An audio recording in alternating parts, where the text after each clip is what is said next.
The last bell had rung hours ago, but when David pushed open the heavy doors of Eastbrook High, the building didn't feel empty, it felt watchful. The air inside was colder than it should have been, carrying the sharp sting of bleach and the faintest echo of footsteps that weren't his own. Down the hall, a locker slammed shut, hard enough to rattle the silence, though every row he passed stood sealed tight. Before we go deeper, like this video, subscribe and turn on the notification bell. In this abyss, stories don't just end, they follow you home. David adjusted the strap of his backpack higher on his shoulder, trying to steady the nerves already stirring in his chest. He wasn't supposed to be here this late. Graduation had been that afternoon, caps soaring into the air, parents flooding the parking lot with cameras, laughter echoing one last time in the halls. For everyone else, it was freedom. For David, it wasn't over yet. His math teacher, Mr. Levine, had reminded him earlier, "You've still got that missing stack of assignments. One last shot to get them in. Don't make me regret giving you a chance." David had laughed awkwardly, but the guilt clung to him. So while the crowd spilled towards summer, he lingered. Papers in hand, calculator in his bag, retracing his steps through halls that already felt abandoned. He slipped past the propped open side door, cardboard wedge jammed beneath it the way the janitors always left it. Inside, the school was a different world. The corridor stretched long and pale, lockers lining both walls like steel ribs. The smell of ammonia bit at his nose. Somewhere far down the hall, a mop bucket rolled and clattered before coming to a stop. David froze, heart thudding. No shuffle of footsteps followed, no scrape of wheels. Just silence. He told himself it was Mr. Flores, the janitor who'd worked here longer than most teachers. The man was always around, shuffling quietly with his radio crackling soft Spanish ballads. But tonight, no music floated through the corridors. Only the sterile hum of lights and the whisper of his own breathing. His phone buzzed in his pocket. A text from his mom. "Where are you? Everyone's waiting for cake." He thumbed back a quick reply, "Dropping stuff off at school. Be home soon." David's head snapped up. The sound was sharp, deliberate, a classroom door easing open then slamming shut. He stared toward the stairwell, shadows thick and unbroken. The upper landing was cloaked in dim gray, like the building was holding secrets just out of sight. "This is stupid," he muttered, voice too loud in the silence. "Drop the papers, leave." He moved on. The trophy case gleamed to his right, reflecting his nervous face. But for a fraction of a second he swore he saw someone else in the glass. A tall silhouette at the far end of the hall, still watching. He spun around. Empty corridor. He told himself his nerves were inventing things. Shadows stacked on shadows. But the air felt heavier now, as though the walls themselves were leaning in, listening. The noise prickled his skin. Tup, tup, tup. He slowed, eyes darting. Every locker here had been emptied earlier that week. He'd even shoved farewell notes into random ones with his friends. No one should be inside them now. The tapping stopped the second he walked past. David's breath caught in his chest.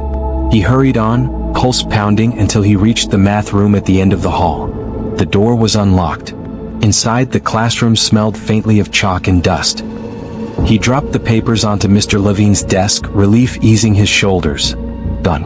He could leave. But then he noticed the blinds. They weren't up like they had been earlier that afternoon. They were drawn halfway down, crooked, swaying faintly as though they'd just been touched. He stepped closer, heart hammering. In the glass, his reflection stared back at him. But behind his shoulder, faint and hazy, stood another figure. He spun. Empty room. The blinds kept swaying. His phone buzzed again, jolting him. Another text from his mom. "David? It's late. Need a ride?" His fingers trembled as he typed. "Leaving now." He grabbed his bag and bolted from the classroom. The hallway was worse now, silent, suffocating. Halfway to the exit, the intercom crackled. It dragged on, hollow, like someone holding the mic but refusing to speak. David stared at the square black box as his skin prickled. Then click. Silence. He broke into a run. The double doors loomed ahead, freedom.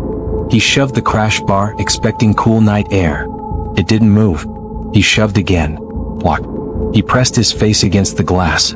Outside, the parking lot lay deserted, sodium lights buzzing over rows of empty cars. The world was right there, just out of reach. Behind him, down the hallway, something shifted. Not footsteps. Not a door. Something heavier. breathing. David pressed the crash bar again harder, but the doors refused to budge. His own reflection stared back at him in the glass, pale, panicked, and just over his shoulder, faint but undeniable, another shadow stretched across the hallway floor. David's palms were slick against the cool metal of the double doors. He pushed again, harder this time, bracing his shoulder into the bar as though brute force alone would let him out. But the handles didn't budge. The doors rattled in their frame, then locked back in place with a hollow clunk that echoed down the hall. His chest heaved. For a brief second he almost laughed. Of course the doors are locked. It's the last day, everyone left hours ago. He knew the custodians had already done their sweep. He should have walked out with the others when the final bell rang, when the halls were alive with chatter and slamming lockers. Instead he lingered. Now he was trapped in a place that had shifted from familiar to foreign in just a few short hours. Behind him, the intercom hissed again. Not just white noise this time, it had a warbling undertone like a broken radio catching half a signal. The sound rattled the fluorescent lights above, filling the hallway with a low, electric hum. David spun, searching for the nearest stairwell. The gym exit was a dead end, so he jogged down the adjoining hallway, the one lined with the trophy case and faded posters about school dances from years past. He remembered walking this hall as a freshman, gawking at the rows of trophies and imagining his own name engraved on one someday. Now, under the flickering light, the smiling team photos looked ghostly, their eyes glinting unnaturally in the glass. The intercom crackled louder. The warped signal carried the faint rise and fall of syllables, but the words never formed fully, just fragments like someone whispering through water. David, come. David froze. His name. He swore he heard his name. His throat tightened and suddenly the hall felt much smaller than it should have. He pressed his back to the locker row, cold steel biting through his shirt. He scanned the empty space in front of him. No shadows moved. No footsteps echoed. Yet the voice had been there. His rational mind tried to explain it away. Maybe feedback, maybe an old announcement tape glitching in the system. But another part of him, the part that had been growing since the static first flared, knew better. David broke into a run again, sneakers squeaking on the linoleum. He cut a sharp corner past the science wing, pushing through the heavy fire door. The hinges screamed, the sound bouncing unnaturally down the stairwell. For a second he thought he was safe. The stairwell was dim but silent. He began descending 2 steps at a time, his breath ragged, until... click. The intercom speaker above the landing came alive, but this time it wasn't static. It was breathing. Slow, deliberate, close enough that David almost clapped his hand over his own mouth, as though the sound could somehow belong to him. No, he whispered. The breathing grew louder, syncopated with his own pulse. Then came a voice, low, grainy but clearer than before. Don't leave. David staggered back against the stair rail, his legs threatening to give out. He looked up, half expecting to see someone leaning over the speaker. But it was just the gray metal box, humming faintly with unnatural life. He didn't wait. He shoved through another set of doors at the bottom of the stairwell and spilled into the academic wing. The lights here buzzed louder, some of them stuttering on and off like camera flashes. Posters for pep rallies and anti-drug campaigns peeled from the walls, their corners flapping in the draft of his movement. David's eyes darted to every open classroom door. Darkness pooled in each one like ink. He could swear the silence inside wasn't empty, that something shifted just out of sight each time he passed. He turned sharply. The hallway was bare, lockers lined in perfect rows. Nothing there. Yet when he faced forward again he saw it. A shadow slipping from one classroom to the next, faster than his eyes could focus. His skin prickled. He wanted to shout, to demand whoever it was reveal themselves. But deep down he already knew, this wasn't a prank. This wasn't a classmate messing around. The school wasn't empty anymore. David's pace quickened. He fixed his eyes on the far end of the hall, where the main office and another set of exits waited. His sneakers squealed as he sprinted. He reached the last corner, heart hammering, and stopped dead. From the speaker above the office doors, a new sound poured out. Not static. Not a whisper. Footsteps. Deliberate. Heavy. Pacing. As though someone was walking in perfect rhythm with his own heartbeat. The sound grew louder with each second, echoing unnaturally, coming from nowhere and everywhere at once.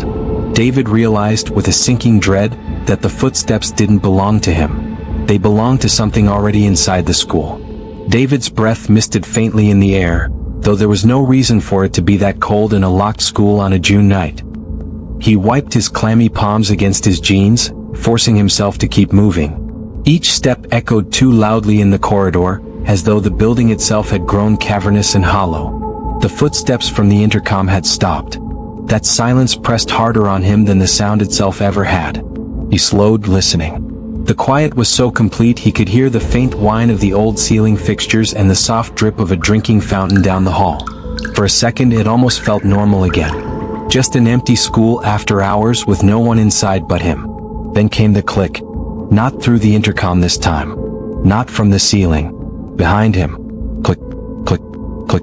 Bare feet on tile. Slow. Patient. David's stomach lurched. He turned, though every instinct screamed not to. The hallway stretched away, fluorescent lights buzzing in rows. At the far end, just beyond the last functioning bulb, the air seemed wrong. It rippled faintly, bending the light as though heat rose from the floor. But this wasn't heat. It was cold. Icy tendrils seemed to radiate from the distortion, crawling along the floor toward him. He blinked hard, rubbed at his eyes. When he looked again, the shimmer had pulled back into the shadows. Nothing there. Except, the echoes hadn't stopped. The sound of footsteps still followed him, too close to be an illusion. David whipped around and sprinted forward. He tore past rows of lockers and faded motivational posters, each blur of color and metal stinging his eyes as he ran. This wasn't what the last day of school was supposed to be. He should have been at home by now, sprawled on his bed with his backpack already in the corner for good, his phone buzzing with texts about summer plans. Just hours ago, this hallway had been alive. Seniors tossing papers in the air, teachers hugging students goodbye, locker doors slamming shut for the last time.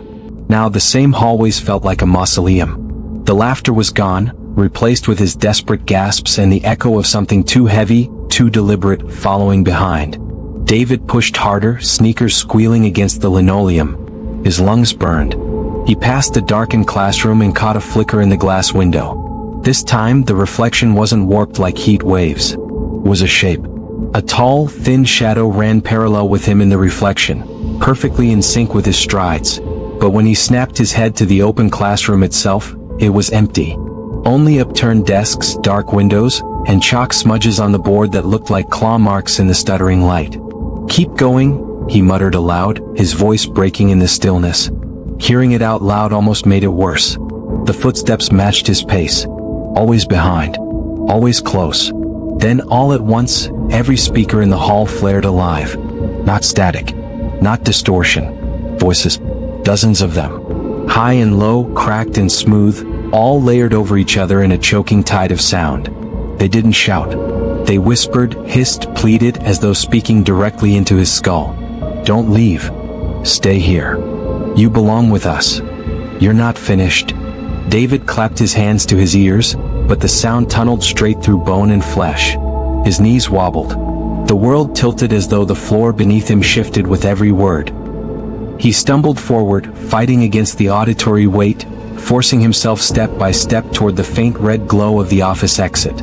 His body screamed to stop, to curl into a ball, but adrenaline shoved him onward. The voices cut off as suddenly as they began. The silence after was worse. He staggered into the stretch of hall leading directly to the main office. Through the wide windows of the office doors, faint light spilled out, and something else. A figure. David froze mid-stride. His chest heaved, but the air refused to fill his lungs. It wasn't just distortion now. Not just a shadow flicker. The thing inside the office had form.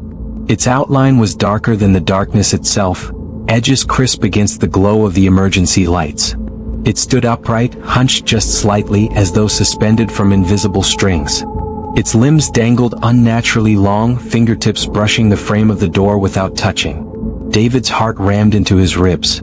This wasn't a reflection or a trick of light. It was there. The silhouette didn't move. It didn't need to. It just existed, and that was enough to freeze every nerve in David's body. The office lights flickered once, twice. Then the figure's head tilted slowly, unnaturally, as though studying him. David staggered back a step, breath ragged. His sneakers squeaked against the tile, the sound too loud in the stillness. The figure raised one arm. Smooth. Deliberate. and pointed directly at him. David's vision blurred with fear. The floor swayed beneath him, his knees trembling. He wanted to run, but his feet felt cemented to the ground. Then the silence shattered. From every speaker in the hall, the footsteps began again. Not behind him this time. Not in sync with his pace. Coming forward. Toward him. David's eyes locked on the figure through the office glass. And for the first time it stepped. The figure inside the office stepped forward. David's legs buckled. His body threatened to collapse under the weight of what he was seeing, but his instincts screamed at him to move. The emergency light above buzzed and sputtered, throwing the corridor in strobe-like pulses of illumination. In those flickers, the figure's form wavered like something struggling to stay tethered to this world. First a formless shadow, then limbs that bent too far, then the unmistakable outline of a student with a slouched backpack strap. David's heart pounded so violently it made him dizzy. He'd seen that shape before, not the person but the posture, the energy. Kids dragging their feet on the last day, too exhausted to care. Familiar, but here it was twisted into something wrong. The sound of the intercom tore through the corridor. Drying. The bell. But slowed, warped, as if the building itself was collapsing under its own memories. Each ring reverberated like a funeral toll. David staggered back, his shoulders slamming against the cold lockers. He squeezed his eyes shut, but the sound pressed into his skull. His stomach lurched as if the floor had tilted beneath him. When he opened his eyes, the hallway was different. The office door was gone. In its place was a classroom door, room 212. His old English classroom. David's breath caught. He knew the shape of that doorway. The rectangle window. The dent in the frame from when Kyle pushed it too hard sophomore year. It was impossible to mistake. Light bled faintly from inside. Desks in neat rows, chalkboard stretching across the wall, chalk dust drifting in the air like pale smoke. For a second, the familiarity softened his fear. He remembered sitting in that room, doodling while Mrs. Parker droned about symbolism. He remembered his friend Evan tossing him notes folded into perfect triangles. He remembered the smell of cheap pizza drifting in from the cafeteria, and the hum of June heat pressing through the windows. This place had been ordinary, comforting. Now the comfort twisted into dread. The figure raised one arm, smooth, deliberate, and pointed. Straight at room 212. David's breath stuttered. No. His voice cracked, weak against the emptiness. But his body betrayed him. His feet dragged forward as though pulled by invisible strings. His palm pressed against the cold glass of the door. Inside, the desks weren't empty anymore. One by one, shadows thickened in the seats. Shapes took form, not full people, not quite. Silhouettes filled with static, their features blurred as though seen through old film. Heads turned in unison. Dozens of blank, glowing eyes fastened on him. David's throat tightened. He stumbled back, but the shadows didn't move. They only watched. Patient. Expectant. At the very front desk, one chair remained empty. His chair. On it lay a notebook, open and fluttering as though invisible fingers toyed with the pages. The chalkboard above screeched. White lines carved themselves in harsh, deliberate strokes. The sound set David's teeth on edge. He never left. His chest tightened so hard it hurt. He pressed his back into the lockers, eyes darting down the endless corridor. Both directions stretched on forever. No exit, no windows, no way out. Just this one classroom. Waiting. The figure in the doorway shifted. Its head tilted, neck bending too far, bones creaking as though splintering under strain. Then it stepped aside, clearing the doorway. An invitation. David shook his head violently. His voice was ragged. I'm not going in there. I'm not. But the air thickened. His body trembled, his legs wobbling, every nerve betraying him. His fingers twitched toward the handle. The intercom shrieked to life again. Take your seat. Not a mechanical voice. His voice. Perfectly his, distorted but unmistakable. David's pulse roared in his ears. He clutched at his hair, shaking, whispering over and over, "No, no, no." Then he looked again. The figure in the doorway had changed. It wasn't a shadow anymore. It wasn't a warped classmate. It was him. Every detail. His messy hair, sweat-soaked shirt, trembling hands. His wide, terrified eyes staring back. A mirror standing upright. Breathing. Smiling. The doubles in the classroom leaned forward in perfect unison, their desks creaking like coffin lids. Their whispers grew louder, clearer. "You belong here. Don't leave. It's your turn." David's knees buckled. He dropped to the floor, palms pressed against the tile. His reflection self tilted its head, mimicking the motion exactly. Then it raised its hand, slowly, precisely, and gestured toward the empty desk. The notebook on the desk snapped shut with a clap. Then, impossibly, it slid half an inch toward the edge as if urging him closer. David sobbed, shaking his head. He slammed his fists against the ground. "I'm not sitting there." The lights cut out. Pitch black. Then chalk scraped again.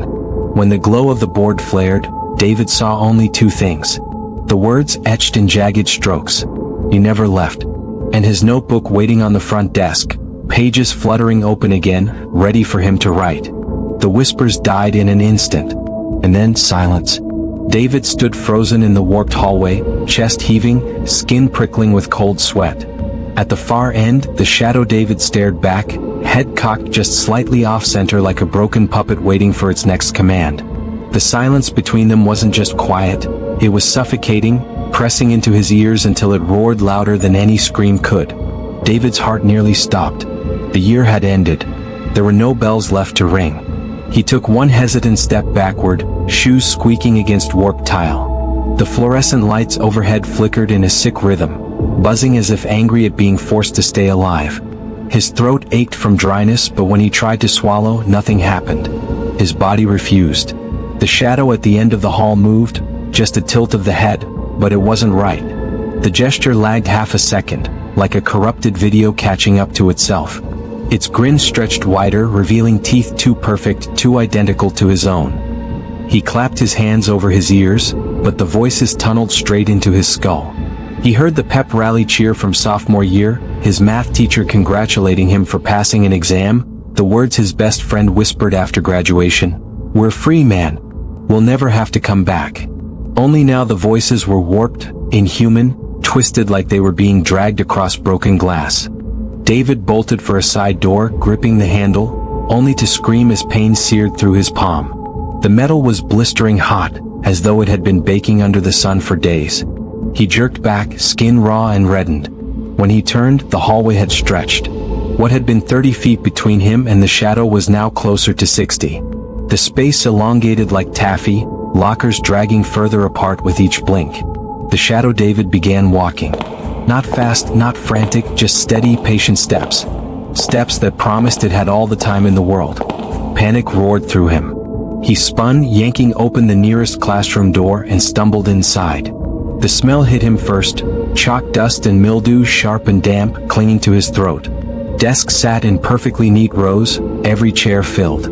At first he thought they were empty uniforms, but then he saw the truth. Each seat held a silhouette of a student, bodies formed from shadow and smoke. They were featureless, faces smooth blanks. But he could feel them looking at him. A scratching sound tore across the blackboard, though no chalk was visible. His stomach lurched as shaky words scrawled themselves across the green surface.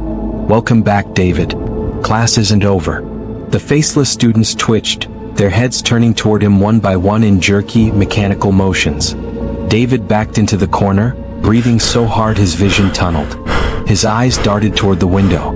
For one insane second he thought he could break it and climb out. But the glass reflected not the night outside, it reflected him. Or rather, it reflected the other him. The shadow David stood there in the glass, grinning wider now, its teeth long and pointed, its eyes pure darkness. The figures in the desks began to rise, scraping against the floor, limbs bending wrong. Their necks cracked sideways as they twitched toward him. David screamed and fled the classroom. The hallway twisted against his sense of direction. Stairwells looped him back. Every classroom led to another identical hallway. The school folded in on itself, trapping him inside a maze of déjà vu. And always the shadow David followed, never hurrying, never faltering. When his legs finally gave out, he collapsed into the gymnasium and froze. It looked exactly like it had on graduation day. Folding chairs neatly aligned, the faint stink of sweat and varnished wood, the stage framed with maroon curtains. But the chairs weren't empty. Each one held a silhouette, faceless figures sitting in rows, their heads tilted upward as if waiting for a performance. David's stomach twisted when he saw who stood on the stage. It was himself, or the thing wearing his face. It adjusted the graduation cap on its head and stepped forward, tassel swaying. The microphone squealed to life, the feedback slicing through David's ears. Then, in his own voice, layered, distorted, wrong, it spoke. "Tonight we honor our graduates. Tonight we honor David." The audience erupted in applause. Not normal applause. A hollow, dry slapping of hands against nothing, filling the gym until the bleachers shook. The noise dug into David's chest like claws. Tears blurred his vision. He dropped to his knees. "What do you want from me?" he croaked. The thing tilted its head, grin stretching wider. "To finish what you left undone. To keep you here, where you belong." The spotlight swung down, burning into his eyes. He blinked, and suddenly the stage was empty. The silhouettes gone. The gym was deserted. His ragged breath echoed in the silence. Stumbling, he pushed open the exit doors. Cold night air crashed over him, so fresh and sharp it made his lungs ache. The parking lot was empty except for his own car. He nearly sobbed with relief, fumbling for his keys as he sprinted. He jumped inside, slammed the door and locked it. Silence. For the first time that night there was silence. David pressed his forehead to the steering wheel, muttering to himself like a prayer. "It's done. I'm out. It's over." He forced himself to look up. His eyes flicked to the rearview mirror, and froze. In the back seat sat his double, graduation cap tilted, smile stretched too wide. He lurched out of the car, stumbling back in terror, only to blink and find the seat empty. Nothing there. Just his own reflection in the glass. But when he drove home, he couldn't stop glancing at the mirror every 30 seconds. His hands locked tight around the wheel, knuckles pale. His heart never slowed. That night he didn't sleep. Shadows shifted across his walls. The faint hum of fluorescent lights whispered in the back of his head. Twice he thought he heard the squeak of sneakers on a gym floor. When he tried to tell his parents, they dismissed it as stress. When he told his friends, they laughed nervously and changed the subject. But the worst came a week later. He sat flipping through his yearbook, desperate for something normal. His stomach dropped when he reached his page. His portrait was gone. Just a blank rectangle with his name printed beneath it. But worse, some of the faces of his classmates were changing. Mouths stretched into grins too wide. Eyes blurred into black pools. And scrawled faintly in the margins, as though written by a trembling hand, was a single sentence. "Class isn't over." That night, when he closed the yearbook and shoved it under his bed, he swore he heard it again, the faint toll of a school bell ringing in the dark. And he knew deep down he hadn't really left. You've just stared into the abyss, and the abyss has stared back. If these true stories kept you on edge, remember to like, share, and subscribe. Turn on notifications so you never face the dark alone, because tomorrow the abyss opens again.